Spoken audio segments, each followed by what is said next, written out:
जय हिंद। आज के इस क्लास में पढ़ने वाले हैं लॉजिक गेट्स और डिजिटल इलेक्ट्रॉनिक्स। आप कई बार देखे होंगे किसी बुक में लिखा होगा लॉजिक गेट्स और उसी को कहते हैं हम लोग डिजिटल इलेक्ट्रॉनिक्स। ठीक है, तो लॉजिक गेट और डिजिटल इलेक्ट्रॉनिक्स एक ही चैप्टर है। ठीक है, और उसमें हमको पढ़ना है क्या, इलेक्ट्रॉनिक सर्किट्स। क्योंकि लॉजिक गेट जो होता है ना, लॉजिक जो गेट है ना, वो क्या एक इलेक्ट्रॉनिक सर्किट ही है। तो इससे पहले यानी इसको पढ़ना है, इससे पहले हमको जानना पड़ेगा कि इलेक्ट्रॉनिक्स गेट्स क्या होते हैं, इलेक्ट्रॉनिक सर्किट्स क्या होते हैं। चलो, तो इलेक्ट्रॉनिक सर्किट जो होता है वो दो प्रकार का होता है। पहला नंबर जो होता है, एक होता है एनालॉग परिपथ यानी एनालॉग सर्किट्स होते हैं, और दूसरा आपका क्या होता है, डिजिटल सर्किट्स होता है। अब एनालॉग सर्किट किसको कहते हो और डिजिटल सर्किट किसको कहते हो, यहां पे इसका ग्राफ बनाया गया, बट इसका पहले डिफिनेशन समझ लो कि एनालॉग सर्किट किसको कहोगे, जिसमें क्या होता है, वोल्टेज अथवा धारा का जो मान होता है वो लगातार समय के साथ साथ क्या होता है, बदलता रहता है। उस सर्किट्स को क्या कहते हैं हम लोग, एनालॉग सर्किट्स कहते हैं। और उसमें जो धारा या वोल्टेज प्रवाहित होता है उसको हम लोग एनालॉग सिग्नल कहते हैं। यानी वैसा सर्किट अगर एनालॉग सर्किट है और उसमें वोल्टेज अथवा धारा प्रवाहित हो रहा है तो उसको हम लोग एनालॉग सिग्नल कहते हैं। ठीक है, और इसमें देखो क्या है कि एक जीरो है या +5 वोल्ट है, यहाँ पे क्या है -5 वोल्ट है। और इसमें देख रहे हो कि क्या हो रहा है, ये वोल्टेज है आपका, ये निरंतर क्या हो रहा है, बढ़ता गया +5 तक गया, और वहां के बाद क्या समय जैसे जैसे आगे बढ़ रहा है वैसे वैसे क्या घटता गया, 0 होगा, फिर नेगेटिव हुआ, फिर यहां से बढ़ता गया 0 हो गया, और ऐसे लगातार क्या होता है, चलता रहता है। तो इस प्रकार के सर्किट्स को आप क्या कहते हो, एनालॉग सर्किट्स कहते हो। यानी कि जो एसी सर्किट की बात करते हैं वो भी यही है। ठीक है, तो एनालॉग सर्किट है और एनालॉग सर्किट में बहने वाला वोल्टेज या धारा जो होगा उसको एनालॉग सिग्नल कहते हैं। क्लियर?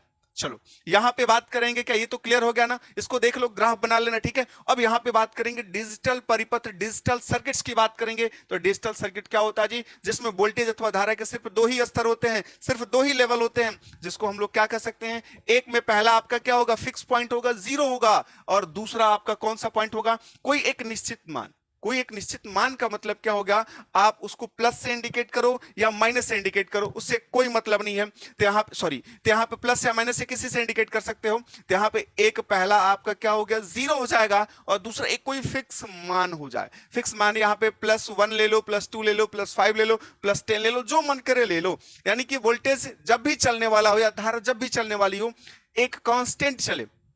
यानी कि 5 वोल्ट पे चल रहा था, 5 वोल्ट पे चलेगा, और जब कटेगा तो क्या होगा, बिल्कुल क्या होगा, 0 हो जाएगा। अब 0 पे यहाँ पे 0 है और यहां तक 0 है, और जब भी इसका क्या हुआ, इसमें वोल्टेज प्रवाहित हुआ, ये तुरंत कहा हुआ 5 वोल्ट पे पहुंच गया, और फिर 5 वोल्ट पे चलने लगा, और फिर क्या होगा, जब भी कटेगा क्या होगा, 0। यानी कि धीरे धीरे ये नहीं बढ़ता है, एक ही बार क्या होता है, अपने उच्चतम स्तर पे चला जाता है। तो इस प्रकार के हम लोग परिपथ को क्या कहते हैं भाई, डिजिटल परिपथ कहते हैं। कौन सा परिपथ, डिजिटल परिपथ कहते हैं। और इसमें जो धारा या वोल्टेज प्रवाहित होती है उसको हम लोग डिजिटल सिग्नल कहते हैं। और ये जो डिजिटल परिपथ होता है ना, वो बाइनरी नंबर सिस्टम पे कार्य करता है। और बाइनरी नंबर सिस्टम आप जानते हो कि उसके सिर्फ क्या होते हैं, 2 ही बेस होते हैं, 0 और 1, जिसमें निगेटिव क्रियाओं के लिए क्या करते हो, 0 लगाते हो, और पॉजिटिव क्रियाओं के लिए क्या होता है, 1 लगाते हो। जैसे रिले होता है, स्विच होता है।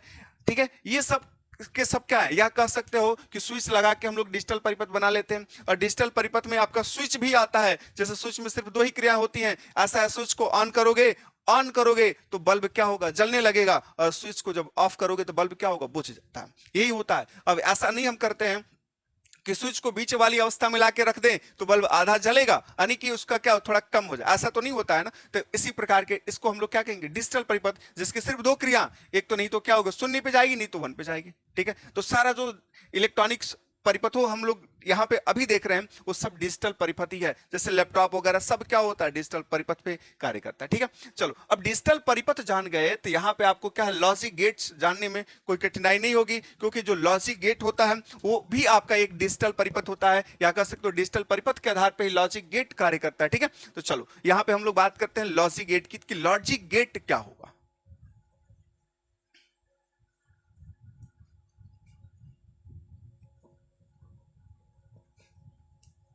चलो, अब देखो, हम बात करें यहां पे लॉजिक गेट्स की। तो लॉजिक गेट क्या होगा भाई, यहां पे कह सकते हो लॉजिक गेट में क्या होगा, जिसमें क्या हो, एक या एक से अधिक इनपुट टर्मिनल होता है, और एक आपका क्या सिर्फ एक ही आउटपुट टर्मिनल होता है, उसको हम लोग क्या कहते हैं, लॉजिक गेट कहते हैं। और लॉजिक गेट में क्या होता है, एक तर्कपूर्ण संबंध होता है, यानी लॉजिकली रिलेशनशिप होता है, लॉजिकली कंडीशन अप्लाई होते हैं, उसको हम लोग लॉजिक गेट्स कहते हैं। ये एक बार और रिपीट कर रहे हैं, यानी कि वैसा परिपथ, वैसा डिजिटल परिपथ जिसके इनपुट एक या एक से अधिक हो और आउटपुट आपके सिर्फ क्या हो, एक ही हो, उसको आप लॉजिक गेट कहते हो। और लॉजिक गेट जो होते हैं तीन प्रकार के होते हैं। पहला नंबर जो होता है ऑर गेट होता है। कौन सा गेट भाई? Or gate. क्लियर? पहला नंबर जो होगा वो होगा ऑर गेट। दूसरा नंबर जो होता है आपका एंड गेट होता है।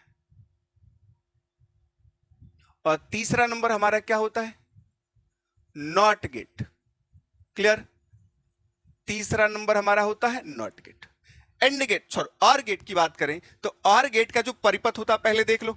ऑर गेट का जो परिपथ होता है इसके बारे में आपको विस्तार पूर्वक बताया जाएगा। जो लॉजिक गेट है इसके बारे में विस्तार पूर्वक, यानी ऑर गेट कैसे प्राप्त किया जाएगा, इसका क्या होता है, सत्ता सारणी क्या होती है, इसका वेव फॉर्म क्या होता है, ये तीनों का अलग अलग बताया जाएगा। बहुत सारे इसमें है, लेकिन अभी देखो इसको। ऑर गेट का जो क्या होता है, प्रतीक होता है, ये होता है जिसमें आपके कम से कम कितने, दो इनपुट हो जाएंगे। कम से कम कितने, दो इनपुट। इनपुट की संख्या कम से कम दो होती है और अधिक आप जितना चाहो रख लो, बट इसमें आउटपुट की जो संख्या होगी, आउटपुट की बात कर रहे हैं, सिर्फ एक होता है। क्लियर? एंड गेट की बात करो तो एंड गेट का जो क्या होगा, प्रतीक होगा, ये परिपथ का प्रतीक जो होगा ये होता है। ये एंड गेट का परिपथ का क्या है, प्रतीक है, सिंबल है, ये एंड है। कौन सा गेट है भाई? एंड गेट है। इसमें भी जो इनपुट की संख्या होती है दो या दो से अधिक होती है। क्लियर? इसमें भी इनपुट की जो संख्या दो या दो से अधिक, बट जो आउटपुट होता है वो सिर्फ एक होता है।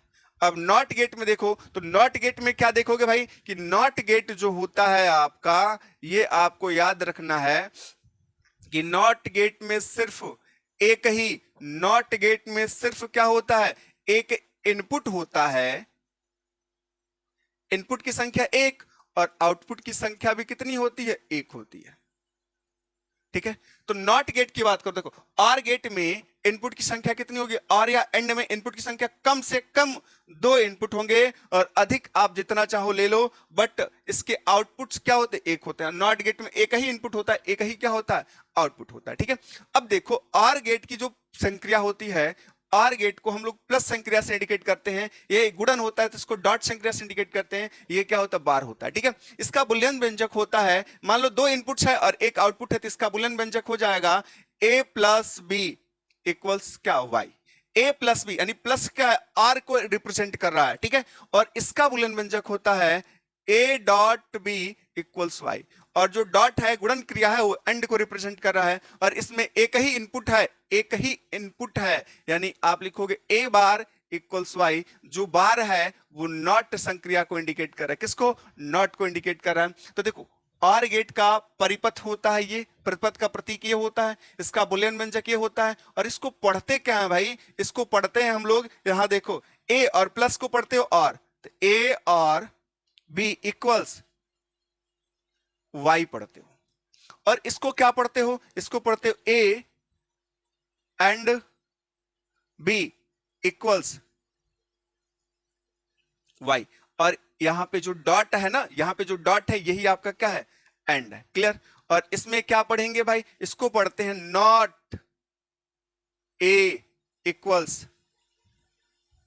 y। क्लियर? और यहां पे क्या है, जो बार है वही क्या है आपका, नॉट है। यहां तक कोई दिक्कत है? तो एक बार और देख लो, जो ऑर गेट का जो प्रतीक होता है ये होता है, एंड गेट का ऐसा होता है, नॉट गेट का ऐसा होता है। और इसमें जो प्लस होता है वो ऑर गेट की संक्रिया होती है, जो गुणन की डॉट होता है वो एंड गेट होता है, और यहाँ पे जो बार है वो क्या है, नॉट गेट को रिप्रेजेंट करता है। और इसमें क्या होगा, जो ऑर और एंड होगा, इसमें कम से कम क्या होता है, दो इनपुट होते हैं और एक क्या होता है, आउटपुट होता है। ठीक है? और यहाँ पे नॉट गेट में एक ही इनपुट, एक ही क्या होता है, आउटपुट होता है। क्लियर? चलो यहां तक तो आपको समझ में आया। इसको विस्तृत रूप से हमको देखना है, इसको विस्तार रूप से देखेंगे। अगर मान लो कि इसमें क्या दो या दो से अधिक इनपुट की बात कर रहे हो, तो आप इसमें ऐसे भी तो लिख सकते हो a प्लस बी प्लस सी। अब यहाँ पे क्या होगा, इक्वल्स वाई होगा, तो इसको पढ़ोगे a और b और c इक्वल्स वाई पढ़ोगे। ये किसके लिए, जब इसमें क्या हो, तीन इनपुट्स हो गए हो। कितने इनपुट्स हो भाई, तीन इनपुट्स हो, तब के लिए ये हो जाएगा बुलियन व्यंजक। क्लियर? क्लियर? कोई डाउट किसी को है क्या? नहीं ना? चलो, तो यहां पे आपको बताएगा। अब इसके देखो अगले वीडियो में मैं आपको क्या बताऊंगा, और गेट का एकदम विस्तृत, यानी कि इसमें और गेट को कैसे प्राप्त किया जाता है, यानी और गेट अगर बनाना हो आपको तो क्या क्या लगाओगे तो बनेगा, ठीक है। और उसकी सत्ता साड़ी क्या होती है, सब कुछ बताया जाएगा। चलो, एंड गेट, नॉट गेट, और इसके बाद भी आपके जो गेट्स होते हैं उसके बारे में भी हम लोग चर्चा करेंगे, उसको भी पढ़ेंगे, लेकिन पहले यहां तक कंप्लीट कर लें आप, ठीक है।